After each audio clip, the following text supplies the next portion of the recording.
Ya estamos casi todos, me parece. Sí, Creo que somos 39, incluidos los profesores. sí, más dos invitados estaban el Andrés Núñez y el Fabricio Tostoli. Ah, ok. Es como Em, 41.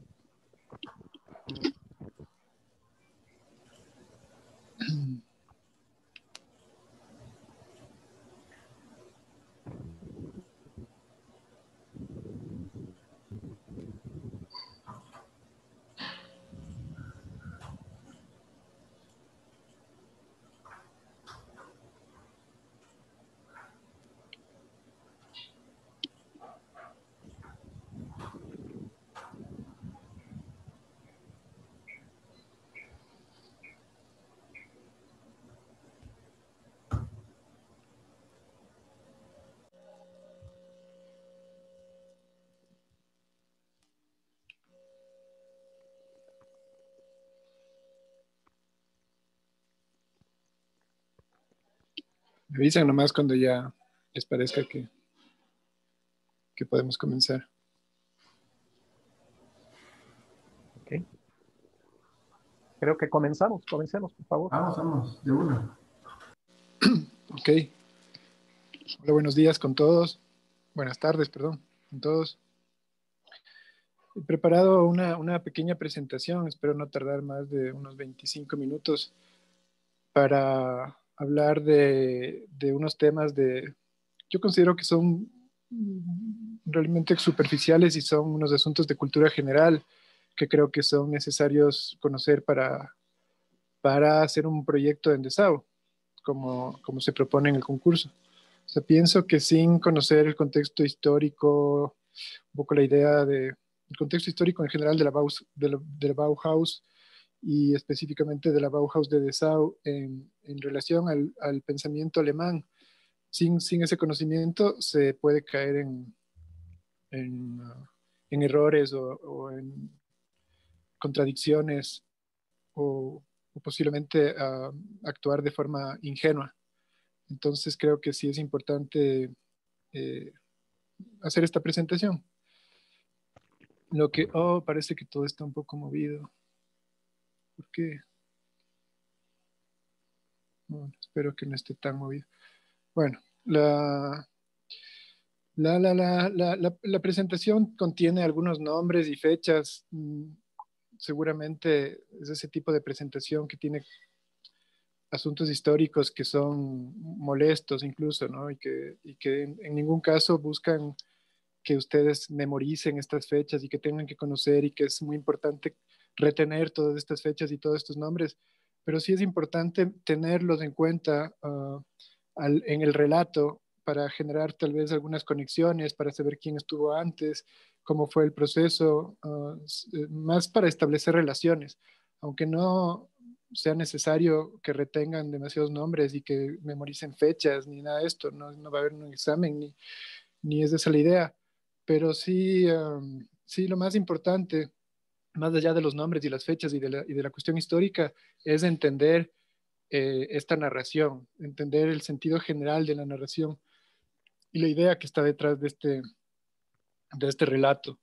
Entonces no se preocupen por las fechas, espero que no se aturdan con la información de ese tipo histórica, sino que más bien vean en esto una pequeña historia que va hacia la Bauhaus, pero entendiéndola en el contexto del pensamiento de la nación en la cual se funda esta escuela de arte y arquitectura, ¿no? Entonces aquí está movido todo y ya no sé exactamente, ya. Bueno, aquí lo que decía es que a finales del siglo XVIII hay una serie de revoluciones que marcan, según los historiadores, esto es bastante esquemático, pero según los historiadores, el paso de la edad contemporánea a la edad, perdón, de la edad moderna a la edad contemporánea, está todo aquí revuelto, pero el paso de la edad moderna a la edad contemporánea se da a finales del siglo XVIII con la independencia de los Estados Unidos, dicen unos, con la Revolución Francesa, dicen otros, en general, con todas esas esas periodos de revoluciones sociales que se dan a finales del siglo XVIII, es decir, en 1700, finales del 1700, pero que también son no solo revoluciones políticas, sino también revoluciones económicas, técnicas y filosóficas. Por ejemplo, en la misma época se inventan las primeras máquinas de vapor y empieza la primera revolución industrial, especialmente en Inglaterra. Y lo que más nos interesa a nosotros en el contexto de esta charla y como preparación para entender a la Bauhaus en el contexto filosófico, de pensamiento, de cultura y artístico de Alemania, eh, lo que más nos interesa son la parte de las revoluciones filosóficas. El que marca, por lo menos en Alemania, esta revolución, pero en general yo pienso que es una figura que marca esta revolución filosófica, esta revolución de pensamiento a nivel mundial, es el alemán Immanuel Kant. Aquí, por supuesto, están las fechas simplemente para saber en qué siglo vivió, ¿no es cierto? Entonces, Immanuel Kant, sobre todo, vivió en este siglo de la Ilustración, el siglo XVIII, el siglo de las revoluciones, y él era ya un personaje conocido y un personaje maduro y un personaje con propuestas teóricas y filosóficas interesantes cuando se empiezan a dar todas estas revoluciones.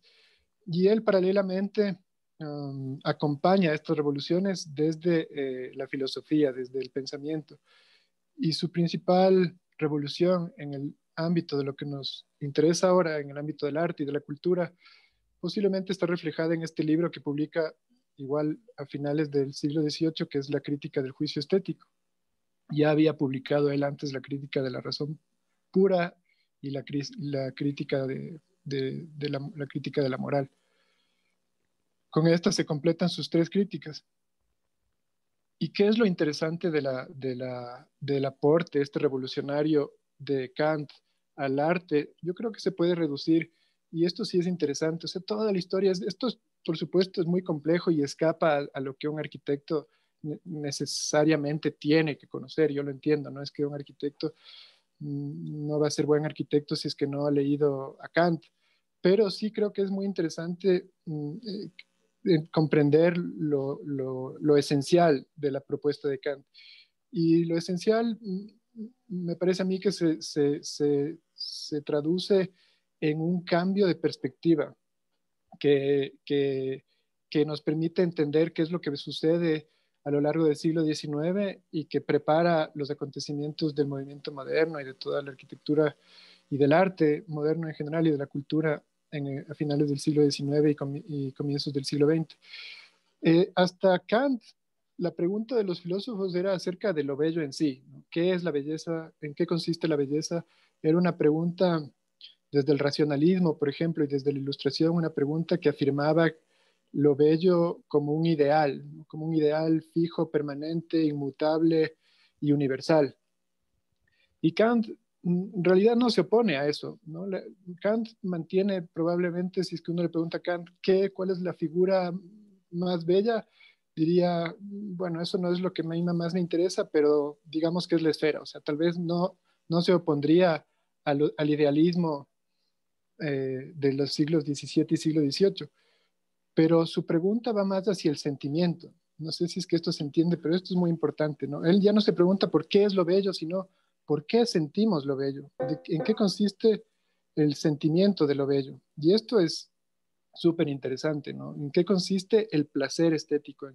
¿Por qué hay cosas que nos producen placer al escucharlas, al mirarlas, al sentirlas, básicamente, ¿no?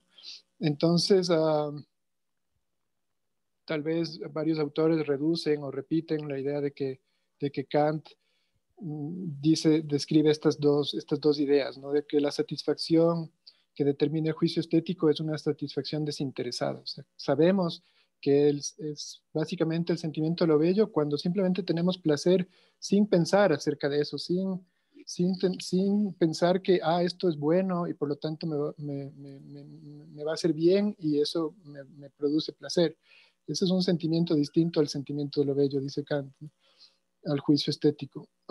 Es desinteresado, o sea, no porque hagas el bien o no Y en la segunda frase creo que se completa esto cuando él dice que el juicio estético no es un juicio moral ni cognitivo. El juicio estético, por lo tanto, no se basa en hacer el bien, no se basa en lo que es bueno, en lo que es conveniente, en lo que es justo. Tampoco es cognitivo, tampoco tiene que ver con la búsqueda de la verdad, del absoluto, de lo inteligible, de, de algún tipo de ideal universal. Con esto, Kant deja al menos del argumento para que se empiece a cuestionar lo que defendían las academias de bellas artes, las academias, la enseñanza de la arquitectura, del neoclasicismo, especialmente del neoclasicismo francés. Con esto Kant da el argumento también a la nación francesa a tener sus propias ideas, a generar sus propios pensamientos frente al arte, sin depender ya de, por ejemplo, de Roma en cuanto a los patrones morales, éticos, de comportamiento y religiosos, ni depender de París en cuanto a, a, a las reglas académicas de lo que es bello en sí mismo idealmente.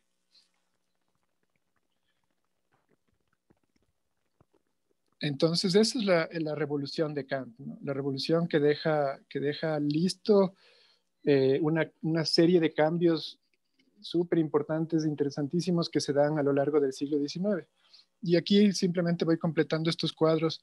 Igual se movió todo esto, pero bueno, lo que decía es que la ilustración a lo largo del siglo XVII y el siglo XVIII está relacionada con el racionalismo, ¿no? Esta idea racionalista que en arquitectura se expresa en el neoclasicismo, de que la belleza está en unos cánones universales permanentes. Con Kant esto entra en crisis y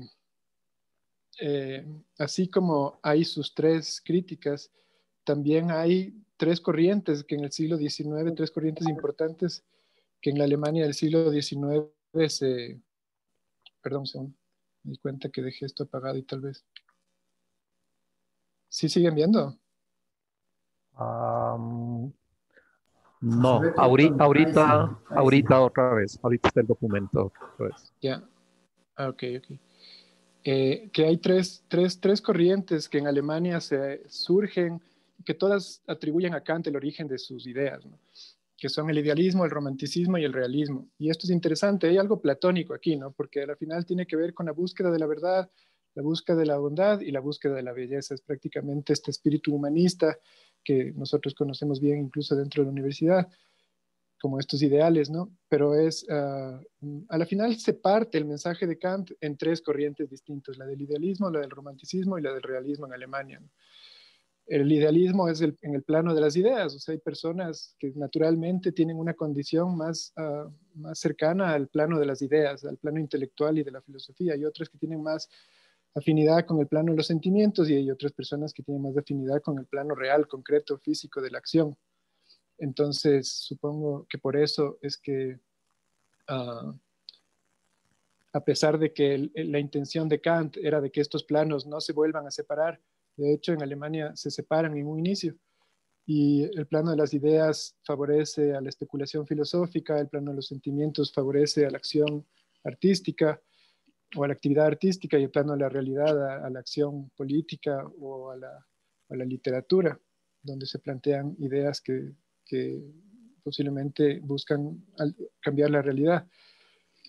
Pero dentro de esto nos interesa por Weimar, donde se funda la Bauhaus, que surge una escuela que se llama el clasicismo de Weimar, donde se conjugan nuevamente todas, donde yo pienso que es donde mejor se entiende a Kant y no aparecen, o sea, Kant tiene, digamos, como que cuatro hijos, por decirlo de algún modo, ¿no? El hijo del idealismo, el hijo del romanticismo, el hijo del realismo en Alemania y el hijo del clasicismo de Weimar, que es su hijo favorito, diríamos, como el hijo que realmente entiende y mantiene más clara su filosofía porque todos estos planos están reunidos.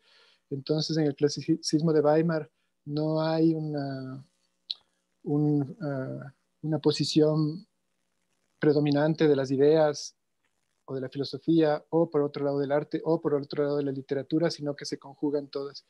Y tenemos les decía que no son tan importantes los nombres, pero solo por mencionar, en el plano de las ideas, seguramente Hegel es el mejor discípulo de Kant. En el plano de los sentimientos, seguramente Schelling, uno de los precursores del movimiento romántico.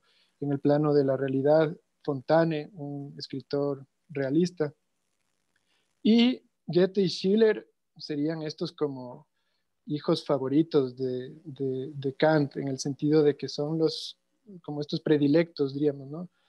Que son los herederos de las ideas de Kant, que probablemente son los que mejor mantienen esta posición crítica de equilibrio entre ideas, sentimientos y relación con el mundo real, ¿no? Y esto se da en Weimar, ¿no? Entonces, por eso seguramente ustedes han visto esta escultura, cuando hablamos de Weimar, es este monumento a Goethe y Schiller, que es esta figura que está desde, desde el siglo XIX en la plaza frente al edificio gubernamental de Weimar. Y, y son estos dos personajes entonces los que mejor transmiten las ideas de Kant a lo largo a finales del siglo XVIII y a inicios del siglo XIX. Entre el que está a la izquierda es Goethe, el que está a la derecha es Schiller. Goethe vivió 50 años en Weimar, Schiller creo que vivió 30, se conocieron en Weimar y generaron esta escuela, ¿no? La obra principal de Goethe es Fausto. Fausto tiene dos partes. La primera parte todavía es más del espíritu romántico y la segunda parte tal vez creo que expresa mejor lo que es el clasicismo de Weimar. Un discípulo de ellos dos es Schopenhauer. Igual tampoco es que sea tan importante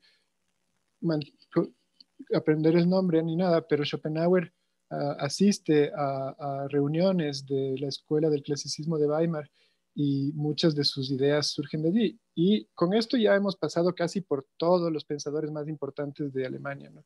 Del siglo XVIII y del siglo XIX, desde Kant, Goethe, Schiller y ahora Schopenhauer. Prácticamente está todo el conjunto de la filosofía alemana que, que, que va cambiando las ideas y que va cimentando el pensamiento alemán, que se va construyendo, que se va independizando del pensamiento europeo, del pensamiento francés, del pensamiento grecolatino. Bueno, no sé si el pensamiento grecolatino en su sentido clásico, pero del pensamiento romano, del Vaticano especialmente, y empieza a tener una autonomía, ¿no?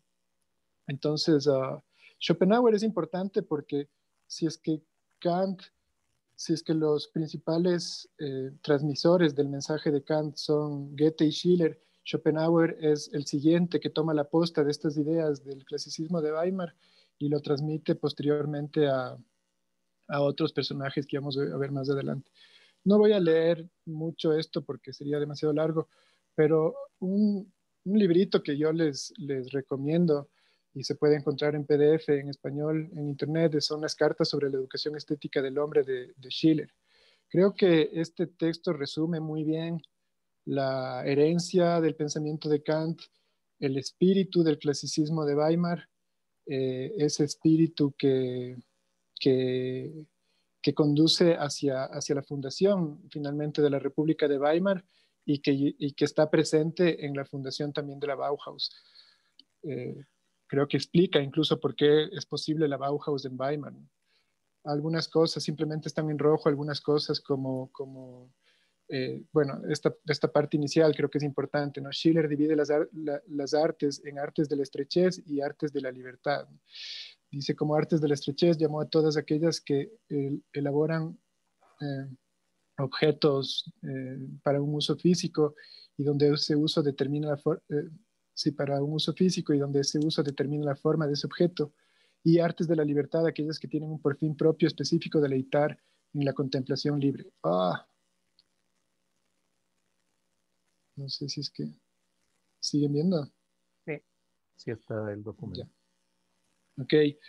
La Bauhaus en su inicio se plantea eh, juntar a estas dos artes, a las dos artes que menciona Schiller aquí, ¿no?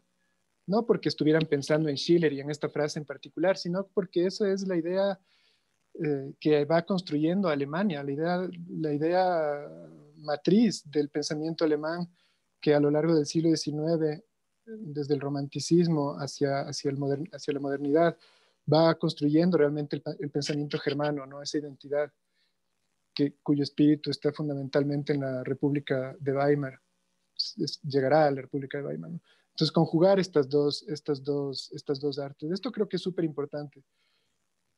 Y quiero ojalá que se mantengan con esa idea de las artes de la estrechez y las artes de la libertad. Será prácticamente, si ustedes recuerdan, ya han investigado un poco, que la Bauhaus de Weimar, cuando Gropius inaugura la Bauhaus de Weimar, se han juntado la Escuela de Artes y Oficios con la Escuela de Artes, de Bellas Artes. Prácticamente se han juntado las dos en una sola institución. Es interesante, ¿no? Es prácticamente como decir lo que proponía Schiller, que se junten en un solo edificio y que se alimenten la una de la otra, ¿no? Pero bueno, uh, Schiller habla entonces de la realidad y de la libertad. Ahí habla de un antagonismo permanente entre esto, ¿no? Siempre es como una dualidad, siempre es complejo y hay unos opuestos que se reúnen. Eh, y también Schiller advierte contra cualquier forma de totalitarismo estatal, el feudal, que es en el que viven todavía en el siglo XIX, y también contra el autoritarismo estatal nacionalista o socialista que empiezan a surgir a a lo largo del siglo XIX. Goethe y Schiller fueron precursores de la democracia en Alemania, lo apunto también ahí como un dato importante. Entonces la posta, ya vimos la posta que propone Kant y que continúa a través de Goethe y Schiller y luego a Schopenhauer.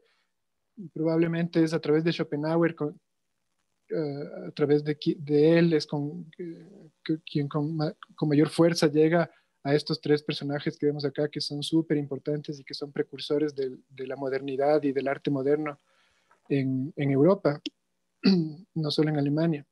El que vemos en la izquierda sentado es Gottfried Semper, un arquitecto probablemente el arquitecto más importante luego de Schinkel en Alemania en el siglo XIX. A la derecha, totalmente a la derecha, está Richard Wagner y en el centro está Nietzsche. Los tres hablan de las ideas de Schopenhauer, los tres hablan de las ideas de Goethe y de Schiller y son los que continúan con estos ideales. Y aquí he puesto un poco de estos ideales que se basan en el equilibrio de intereses antagonistas, como he puesto. Y estos ideales se encuentran en estos conceptos, en estos términos, ¿no? Libertad, pluralismo, humanismo, paz, justicia, democracia, naturaleza. Aquí podemos agregar como amigo de Goethe y precursor también de esta época del romanticismo tardío, a Humboldt, que estuvo aquí en el Ecuador, que estuvo en Quito, y que es el inventor casi del concepto de mundo natural, de la naturaleza, porque él también analizaba las leyes que estaban detrás de la naturaleza y bueno, es una época realmente súper interesante la que hay en Alemania en el siglo XIX y fundada y que gira alrededor de Weimar. También Schopenhauer conoció estas ideas en Weimar, ¿no? Y la cúspide de todo esto probablemente está en la filosofía de Nietzsche, ¿no? Y Nietzsche defiende al ser humano independiente, libre, o sea, no hay nada más opuesto a las ideas de Nietzsche que el totalitarismo estatal de cualquier forma posible, ¿no? Porque si ustedes recuerdan la obra principal de Nietzsche, así hablaba Zaratustra, Zaratustra es de este hombre que va a la montaña, encuentra allí su filosofía y luego es un hombre muy libre que encuentra en libertad y en soledad eh, su lenguaje de relación con el mundo y es y regresa al mundo a contarlo, ¿no? Pero se encuentra en el mundo con la tendencia al totalitarismo, con la tendencia a todas estas cuestiones que afectan la libertad, que afectan el pluralismo, que afectan la paz, la justicia, la democracia, el arte y la naturaleza. Como resumen, hasta aquí, simplemente decir que Nietzsche, el primer libro de Nietzsche se lo dedicó a Wagner, a la persona que está a la derecha, y es un libro que hablaba de la necesidad de lo apolíneo y lo dionisíaco en el arte y en la música, ¿no? Justamente el equilibrio de los antagonistas, ¿no? El equilibrio de la razón y el sentimiento. Y de Wagner, solo faltaría decir que Wagner quizás representa mejor que nadie en el campo del arte estos ideales alemanes de,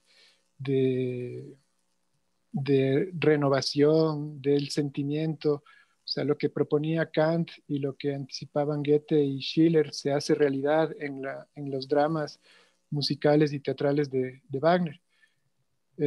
Semper y Wagner fueron muy amigos y Nietzsche fue seguidor de ambos, de Semper y de Wagner. Con esto se cierra prácticamente el siglo XIX. No quiero tampoco uh, abundar en más personajes e información, pero creo que con eso, si es que ustedes han tomado cualquier seminario de Nietzsche o algo, seguramente han visto todo esto con mayor profundidad y esto les resulta muy superficial. Pero para quien necesite un poco una introducción al pensamiento alemán eh, que antecede la fundación de la República de Weimar, el establecimiento de la República de Weimar y el entender en qué situación se funda la Bauhaus, creo que con lo que hemos visto en las anteriores diapositivas ya pueden tener una muy buena idea, ¿no? Todo el triunfo entonces de la democracia alemana, la República de Weimar es la primera democracia alemana, hasta entonces habían sido estados feudales. El triunfo de la primera democracia alemana en Weimar es súper significativo, pero tenía que darse allí, es el fruto del pensamiento que les he mostrado, ¿no? El fruto de estas ideas de libertad, de democracia. Me olvidaba de decirles que Semper y Wagner, los dos personajes que están aquí a los extremos, tuvieron que huir de Alemania porque participaron en una revuelta y intentando llevar la democracia al, al Estado prusiano. Eh, y no fue al Estado prusiano, bueno, a la ciudad de Dresde, ¿no? Y fracasaron y tuvieron que huir porque les habrían matado. Entonces, por eso es que Semper estuvo exiliado como 30 años y Wagner 20 años después de eso. Pero era porque eran estos románticos que tenían unos ideales de libertad, de democracia, y que esos ideales se enfrentaban con las realidades feudales de los estados alemanes del siglo XIX. Entonces, esto es el éxito, es el triunfo. Por fin los ideales, desde Goethe hasta Wagner, estos ideales alemanes que se proponen desde la filosofía, desde el arte, desde la literatura, desde la poesía, por fin llegan a concretarse. Y creo que es significativo que se concretan aquí a los pies del monumento de Goethe y Schiller entre 1918 y 1919, cuando caen los feudos alemanes después de fracasar en la Primera Guerra Mundial. Entonces se funda la República de Weimar. Y la República de Weimar, además de ser la primera democracia alemana, está fundada, está dirigida por la socialdemocracia moderada que existe en Alemania, en la ciudad de Weimar en ese momento. Entonces se pasa de un estado feudal y militarista, belicoso, peligroso, violento, como fue el que condujo a la Primera Guerra Mundial, hacia una democracia parlamentaria en la que están representados todos. Y toda esta idea de pluralidad y de igualdad y de libertad y todos estos ideales que hay en la democracia que ahora a nosotros nos parecen casi normales, pero que en otros estados los conquistaron incluso luego de nosotros, ¿no? Nosotros teníamos una república antes que los alemanes. Uh, Pero esta es la República de Weimar, entonces, en 1919, y he puesto así, en el centro, la bandera y el escudo que representan la República de Weimar. Aquí se ve como algo militar y todo así, se mantiene, pero realmente hay muchos ideales, hay mucha festividad, hay mucha alegría. Es el éxito de un sueño que, como se ha visto, ya tiene mucho tiempo madurando en Weimar, ¿no? O sea, a la derecha está una fotografía de la escuela de arte de Weimar antes de la Bauhaus, donde ya se nota ese espíritu que continúa en la Bauhaus. O sea, no es Gropius y sus amigos los que inventan ese espíritu festivo de la juventud en Weimar, ¿no? Sino que eso está en la ciudad. Pero por otro lado está también el resentimiento de la población alemana frente a las condiciones en las que queda el país después de la Primera Guerra Mundial y las condiciones que han puesto los aliados que finalmente ganaron la guerra, los franceses y los ingleses fundamentalmente. Y entonces estas condiciones son muy fuertes y son las que irán alimentando el resentimiento en general del pueblo alemán, que termina en la dictadura del nacionalsocialismo dirigido por Hitler y después de la Segunda Guerra Mundial. Entonces tenemos aquí como que Weimar vive una fiesta, pero es una cuerda floja, ¿no? Es una cuerda floja que está avanzando en una crisis terrible y con enemigos terribles. Y aquí he tratado como de representar esta situación así gráficamente para que sea más ilustrado, ¿no? Entonces, en el centro, hacia donde ha conducido los ideales de Weimar, está, está mal escrito, pero está la socialdemocracia, ¿no? Que representa la libertad, la justicia, la democracia, como bien indica el nombre. Este es el partido político alemán más antiguo, todavía existe, y ha ido cambiando y se ha ido moderando también. O sea, la socialdemocracia de principios del siglo XX nos asustaría ahora, ¿no? Pero realmente frente a las alternativas era las alternativas eran regresar a la monarquía, a los antiguos reyes feudales. Eso no se iba a dar, ya lo habían perdido en la Primera Guerra Mundial, y si no, la amenaza del totalitarismo estatal que condujo hacia el nacionalsocialismo, y la amenaza del totalitarismo estatal que estaba triunfando en la Unión Soviética. Entonces, realmente la situación de Weimar era la ideal, ¿no? Esta democracia parlamentaria, eh, donde se fomentaba la libertad y la justicia de todos los individuos, la igualdad. Todo esto lo vemos reflejado en la Bauhaus. O sea, creo que la Bauhaus es el espejo de esa socialdemocracia de libertad y justicia en la que se asienta toda la República de Weimar, porque por eso mismo los mismos dirigentes de socialdemócratas de la República de Weimar son los que fundan finalmente, los que auspician y fundan y escogen a Walter Gropius para que dirija la Bauhaus. Pero también al interior de la Bauhaus hay hay política al interior de la Bauhaus, a pesar de que tratan de mantenerla libre de la política. Hay política dentro de la Bauhaus, y especialmente la política dentro de la Bauhaus está desequilibrada hacia el lado del socialismo soviético.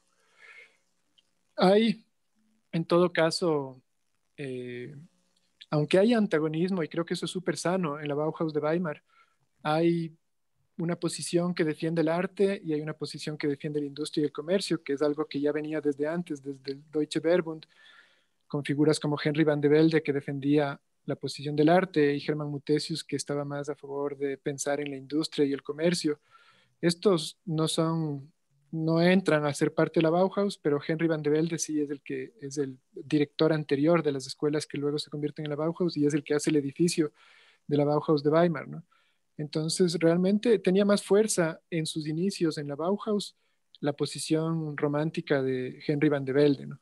Así vemos que muchos de los profesores, la mayoría en realidad de los profesores de la Bauhaus de Weimar, son más bien de tendencia romántica, de tendencia más bien un poco más conservadora hacia las ideas de, del clasicismo de Weimar, hacia las ideas O sea, en el pensamiento de Itten, de Vasily Kandinsky, de Albers y de Schlemmer, ustedes verán más coincidencias con el arte y con las ideas también de Richard Wagner, de Semper, de Nietzsche o de Goethe y Schiller.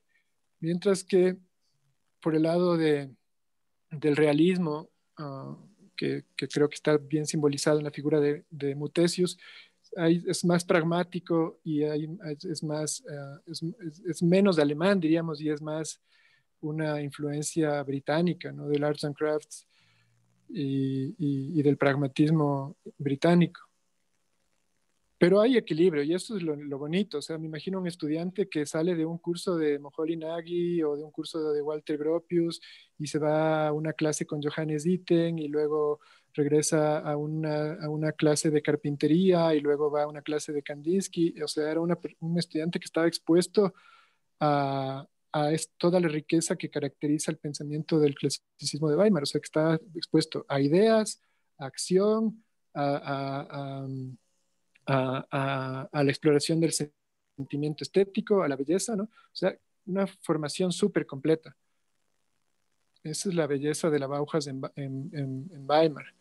Luego, le acusan a la Bauhaus de ser un centro bolchevique y espartano, ¿no? Los espartanos eran en ese momento ya movimientos comunistas, ¿no? Movimientos totalitaristas comunistas, aliados de Lenin, sería en ese momento, que medio terroristas en realidad, ¿no? El monumento que hace Mies van der Rohe, creo que es en 1926, a Rosa Luxemburgo, y no recuerdo el nombre del otro que muere, ellos eran de este movimiento espartano comunista, ¿no? Por eso ustedes verán ese monumento de 1926 que hace Mies van der Rohe, que tiene la hoz y el martillo comunista y todo. Entonces, había algo de socialismo quizás un poco extremo en la Bauhaus, pero por otro lado había una espiritualidad más bien más conservadora, o como la de Johannes Ditten y la de Van de Velde, no sé. Y, y había, en general se equilibraba. No sé si es que fue justo que se les acuse de bolcheviques y espartanos totalmente y que se les expulse de Weimar, pero Weimar no estaba contento. Hay estas sospechas, ¿no? De que en la Bauhaus, ante la sospecha de que tiendan a ese totalitarismo que es un atentado contra la socialdemocracia y finalmente contra la democracia, es un peligro para la República de Weimar y son expulsados de allí. Con o sin razón, no sabría decirles. Pero el hecho es que cuando llegan a Dessau, eso sí se extrema. En ese punto, si cuando salen de la Bauhaus no son del todo afines al régimen comunista o a la internacional comunista o al propio Partido Comunista alemán, si es que no eran cuando son expulsados en Weimar, cuando llegan a Dessau sí se empieza a desequilibrar hacia ese lado la balanza. Y esto incluso porque están fomentados en Dessau, el gobierno es más de izquierda y uno de los que apoyan al traslado de la Bauhaus, incluso con recursos y apoya económicamente la Bauhaus en Dessau, es Hugo Junkers, un socialista afín al régimen comunista de Stalin, ya en la época en la que la Bauhaus se traslada a Laos. Para este momento, si cuando son expulsados de Weimar posiblemente fue injusto, posiblemente se mantenía el espíritu inicial de 1919, ese espíritu que estaba reflejado en todo el pensamiento alemán del siglo XIX, en los pensadores más importantes de la filosofía y que les he mencionado.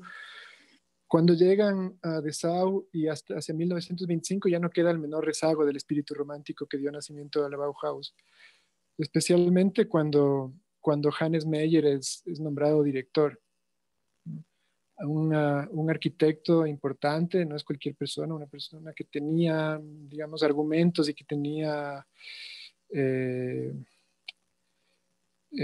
la autoridad para emitir su opinión frente a la cultura en Alemania y a la política en Alemania, como fue Rudolf Schartz. Dijo en Alemania esto, ¿no? Probablemente es una exageración, pero también da para pensar, ¿no? Rudolf Schwarz decía que la Bauhaus fue una asociación de petulantes y perturbadores terroristas que propagaban una forma de expresión arquitectónica que no era alemana, sino la jerga de la internacional comunista. Por supuesto, Schwarz no se está refiriendo a la Bauhaus de Weimar, eso sí que sería una acusación injusta, pero no es demasiado exagerado lo que está diciendo respecto a la Bauhaus de Dessau, cuando Hannes Meyer ya es el director. Por eso Hannes Meyer no dura mucho como director y es expulsado de la Bauhaus incluso antes de que los nazis lleguen al poder y huye a la Unión Soviética, ¿no? Hannes Meyer termina eh, realizándose, o sea, es consciente, es consecuente con sus ideales comunistas y se va a trabajar en la Unión Soviética.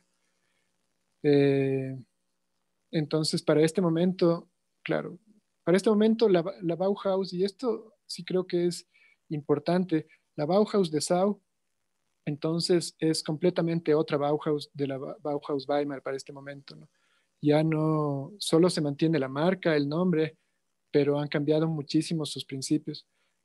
Mis estudiantes les he hecho leer y les recomiendo a los que puedan también leer los distintos manifiestos que hay de la Bauhaus desde el discurso de Walter Gropius en 1919 a través de, bueno, primero leyeron las discusiones que habían entre Mutesius y Van de Velde, frente al que favorecía el comercio y la industria y el que favorecía el arte, y luego la posición de cómo va cambiando especialmente el pensamiento de Gropius desde 1919 hasta 1923, cómo va cambiando su posición y su pensamiento cuando deja la Bauhaus, cuando deja Weimar y se lleva su Bauhaus a Dessau, ¿no? Uh, son dos Bauhaus, lo que se mantiene es el nombre, esto yo creo que es súper importante, ¿no? Y la Bauhaus Weimar es una Bauhaus de equilibrio, es una Bauhaus de múltiples voces, es una Bauhaus de libertad, es una Bauhaus basada en los ideales del romanticismo tardío, quién sabe. La Bauhaus de Dessau es una asociación dependiente de la industria de Dessau y del partido socialista y comunista de Dessau, ¿no? Son cosas totalmente distintas y es un error considerar como la Bauhaus y considerar que el espíritu de la Bauhaus de Weimar se mantuvo, ¿no? Y esto es relevante porque el tema del concurso es trabajar en la Bauhaus de Dessau 2021 y todo esto tiene implicaciones en lo que se va a plantear acá. Aquí vemos dos planos de Dessau, uno de 1910 y uno de 1934. Lo más interesante es cómo se amplía la, la, la mancha urbana o se amplía la mancha que abarca la escala para abarcar el territorio alrededor de Dessau y especialmente porque vemos en el punto está intentando marcar dónde está el terreno de la torre del humo, este terreno donde ustedes tienen que desarrollar el proyecto. Y especialmente en el plano de 1934 vemos que la ciudad se extiende a lo largo de un eje hacia el suroeste y vemos de ahí las instalaciones fabriles, una de esas, la más alejada probablemente, que más se acerca hacia la pista de aterrizaje, que no aparece aquí, pero es la fábrica de Junkers. Pero este terreno está entre el centro poblado original que se ve en el plano de 1910 y la zona industrial, la nueva zona industrial que es fomentada por el gobierno nazi desde 1933. Este ya es un plano, el de la derecha nazi, no es un plano del periodo, del inicio del periodo nazi, donde vemos ya los alrededores, vemos arriba Roslau, que es el pueblo que ahora se ha conurbado con Dessau y por eso le llaman Dessau-Roslau o algo así. Pero lo interesante es que el terreno en 1934 está en el centro de los acontecimientos, ¿no? Está entre la zona poblada, la zona residencial y la zona de trabajo, la zona industrial. Aquí les quería compartir Después les comparto que quizás en texto les hago un copy-paste. Este enlace creo que es interesante, creo que es obligado que lo revisen porque es una exposición que está este momento en Dessau. Es una exposición acerca del pueblo, de la ciudad durante la Segunda Guerra Mundial. Estas imágenes son de esa exposición. Es una exposición que se inauguró el 7 de marzo del año anterior y que estuvo muy pocos días, el público pudo ir durante muy pocos días porque luego se tuvo que cerrar por la pandemia. Y gracias a eso, en todo caso, hicieron la exposición digital, entonces los paneles están en el internet y uno puede ver toda la exposición. Por supuesto, todo está en alemán, no está ni en inglés, todo está en alemán porque es una exposición de Dessau para Dessau. O sea, esto nunca habríamos podido ver si es que no era por la pandemia, porque yo creo que no les interesaba mucho que sea una exposición internacional esto, por eso solo está en alemán, pero se puede hacer copy-paste y traducir en el Translate y está muy claro todo lo que uno está viendo, ¿no? Entonces, entre las imágenes, por ejemplo, bueno, vemos que Dessau fue bombardeado. Cuando uno sabe que ahí estaba la fábrica de los aviones Junkers, ya uno puede imaginarse, uy, estos deben haber sufrido en la guerra porque ese habría sido el objetivo, uno de los objetivos principales de los ejércitos aliados, una fábrica de aviones de guerra de los nazis, ¿no? Y de hecho así fue, ¿no? Dessau sufrió bombardeos durante 4 años seguidos, según esta exposición, pero al comienzo eran las bombas dirigidas contra las fábricas, y solo a veces se les escapaba alguna bomba y destruía parcialmente una parte de la ciudad, pero no era mucha la destrucción, como vemos en la imagen superior izquierda, están ellos, no parece tan trágico en realidad todavía, o sea, es trágico el fondo, pero la gente está recogiendo las tejitas, reconstruyendo, todavía parece que esto tiene una forma de reconstruirse, que las tejas todavía valen algo, que ni siquiera se han roto todas las tejas. Pero 3 años más tarde, los bombardeos, el 7 de marzo de 1945, la ciudad es arrasada. Arrasada marzo, abril, mayo, 2 meses antes de que se acabe la guerra, los aliados deciden ya arrasar Dessau, que no quede nada, casi castigarle a Dessau, ¿no? Es como, no sé, como el Hiroshima de Alemania, ¿no? Y entonces se destruye el 80% de la ciudad, todo el centro se destruye, queda como lo vemos en las imágenes de la derecha. En la imagen del centro, un poquito a color, vemos uno de los bombardeos, vemos cuando Dessau no está tan destruido, no ha sido tan tocado el centro, y más bien las bombas están en la zona industrial. Esta es una fotografía desde una de las torres del centro histórico de Dessau, que ya desapareció, mirando hacia las fábricas de Junkers y otras fábricas de los nazis, y en medio estaría nuestro terreno, ¿no? Y aquí a la izquierda está la casa de Laszlo Moholy-Nagy en la Bauhaus, que también terminó destruida ese día de marzo de 1945. Ahora, ya voy terminando, pero esto, esta es una de las reflexiones finales que quiero hacer con ustedes, porque ¿qué significa entonces la idea, la intención, así sea solo por el concurso, de hacer un nuevo edificio de la Bauhaus en Dessau, ¿no? Yo he puesto aquí que la memoria de Dessau se desliza entre un pasado nefasto y un mito traicionado que tienen en común un pasado industrial. Este pasado nefasto es en la exposición, se muestran estas fotografías y otras fotografías de estas latas de ciclón, estas latas que se fabricaban en Dessau, en una de las fábricas que estaban próximas al terreno que ustedes en el que están trabajando. Estas latas eran un pesticida que se fabricaba. Dessau ya fue una ciudad industrial. La primera industria de Dessau fue la industria azucarera. Eh, Ellos transformaban la remolacha extraían el azúcar de la remolacha. Y como un subproducto de la industria del azúcar, a partir de la remolacha, aparecía, se extraía un gas tóxico, este ciclón. Y este ciclón, pues aprovechaban para enlatarlo y era un poderoso pesticida para matar plagas, ratas y otro tipo de plagas que hubiera que combatir. Pero está en la exposición, y esta es como la parte más triste, casi uno se conmueve muchísimo en esto, cuando hay este mea culpa de la gente de Dessau, informando, ¿no? Manteniendo viva la memoria de que estas latas se usaron para los campos de exterminio contra los nazis, en los campos de concentración, contra los judíos, perdón, en los campos de concentración nazis.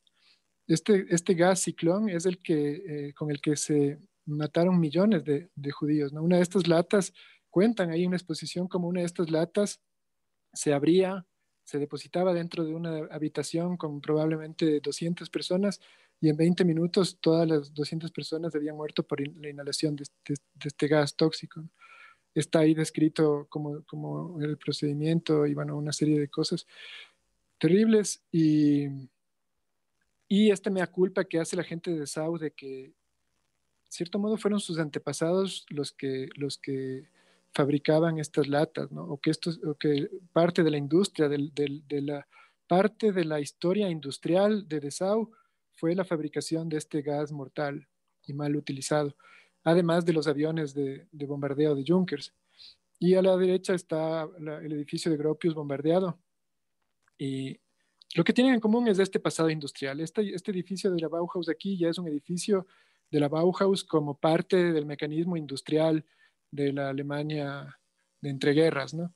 Ya no es la Bauhaus romántica de Weimar, es la Bauhaus que está reflejada en el propio nombre y en la historia industrial de Dessau, que tiene su extremo nefasto en estas latas, ¿no?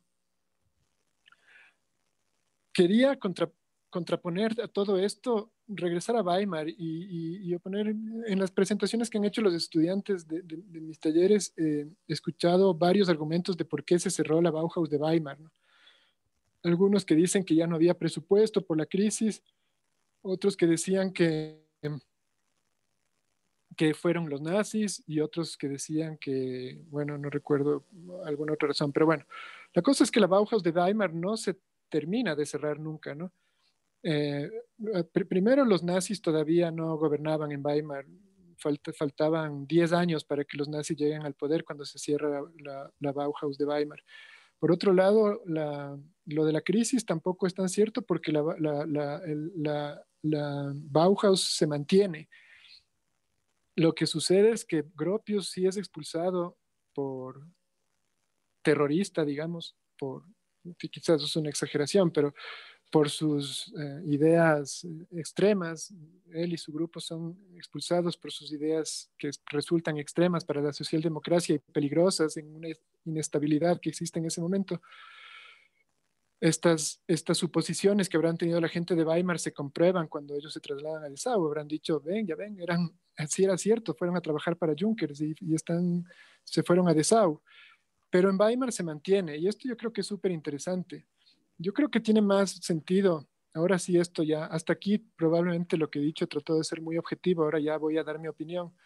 Pero en mi opinión, la Bauhaus, así como digo que la Bauhaus de Weimar y la Bauhaus de Dessau son dos instituciones que lo único que tienen en común es a Gropius, unos cuantos profesores que fueron expulsados de Weimar, y el nombre, en cambio, la Bauhaus que permanece en Weimar, que cambia de nombre a Staatliche Bauschule de Weimar, esa sí que sigue siendo la Bauhaus, que mantiene esos ideales de Weimar en el modelo de Henry Teusenhoff, por ejemplo, que no fue profesor de la Staatliche, de la Bauhausschule, pero que sí fue promotor y que fue quien influyó en que se designe a Otto Warning, el director.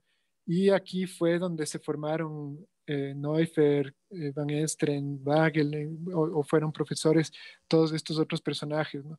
Y quiero destacar el nombre de Otto Warning, que yo creo que es la continuación de los ideales de la Bauhaus original y de los ideales del pensamiento alemán más saludable, más positivo y más interesante a lo largo del siglo XIX, a lo largo del siglo XX, este hombre, ¿no? Y esta fotografía de una de sus iglesias, hizo como cerca de 40 iglesias, estas son fabricadas en serie, ¿no? Fíjense, o sea, aquí también está todos los ideales de la estandarización, de la modulación, pero aquí se mantiene la idea de, de, de lo artesanal junto con lo industrial, se mantiene la idea de lo local, de lo alemán, se mantiene el espíritu alemán, se mantiene ahí, o sea, esto, Otto Barning y Walter Gropius formaron la Bauhaus juntos. Ellos estuvieron juntos desde el inicio de la Bauhaus. Gropius se va a Dessau, se va llevando el nombre, pero no se va llevando los ideales, estos ideales, por ejemplo, de lo artesanal y del equilibrio y del arte y de lo bello y de, no sé, y del espíritu del romanticismo del siglo XIX. Pero en cambio, Otto Barning se queda en Weimar, continúa con esta escuela hasta que finalmente los nazis sí terminan cerrando en 1933, pero vemos lo que podía haber sido la Bauhaus, lo que realmente fue la permanencia del espíritu de la Bauhaus todo el tiempo que fue posible, ¿no? Ah, la última diapositiva, se movió todo, pero bueno, este Bauhaus de Sau 2021, se me ocurre a mí que entonces hay dos extremos o dos posiciones, ¿no? Como una idea para que ustedes reflexionen. La una es aportar a la construcción de una identidad restaurada alrededor de la marca Bauhaus en esta, en esta consolidación de este parque temático Bauhaus en Dessau, ¿no? Como ha sido el museo, ¿no? Que es una ciudad cuya historia ha sido arrasada, cuyos recuerdos más cercanos de la Segunda Guerra Mundial son dolorosos desde el punto de vista industrial, que era lo que sostenía a este pueblo.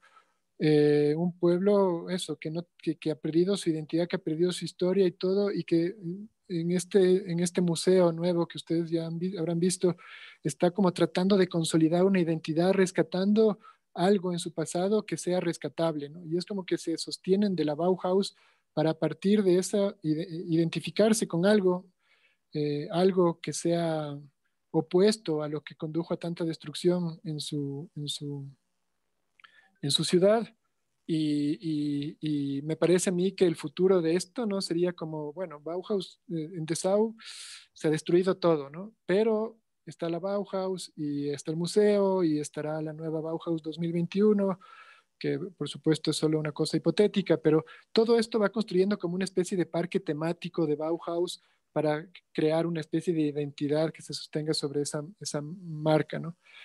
La otra alternativa, que no es seguir el juego de la marca Bauhaus para darle una identidad, es ir más atrás, ¿no? Para aportar a la restauración de los ideales del pensamiento alemán que estuvieron presentes en la verdadera Bauhaus, esta especie de mea culpa, ¿no?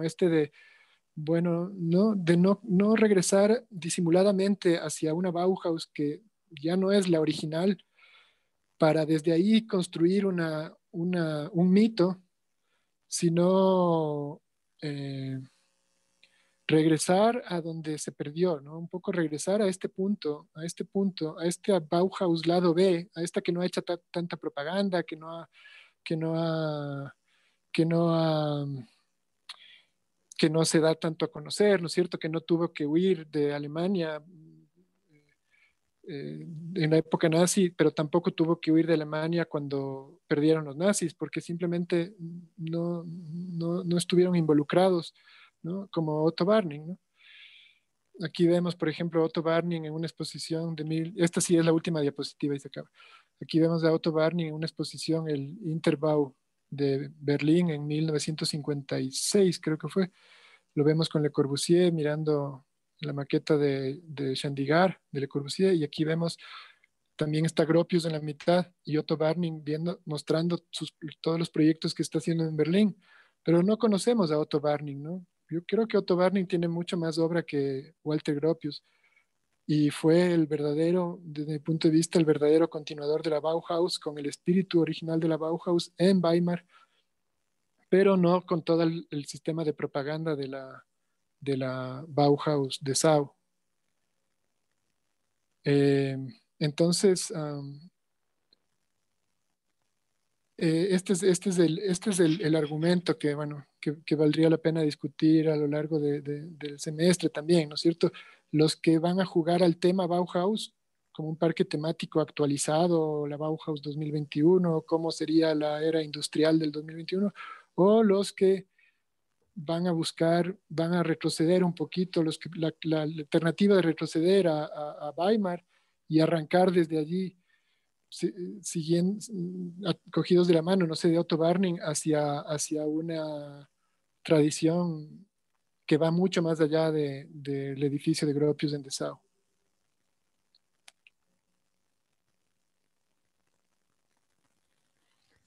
Chévere, Peque. Gracias por tu exposición.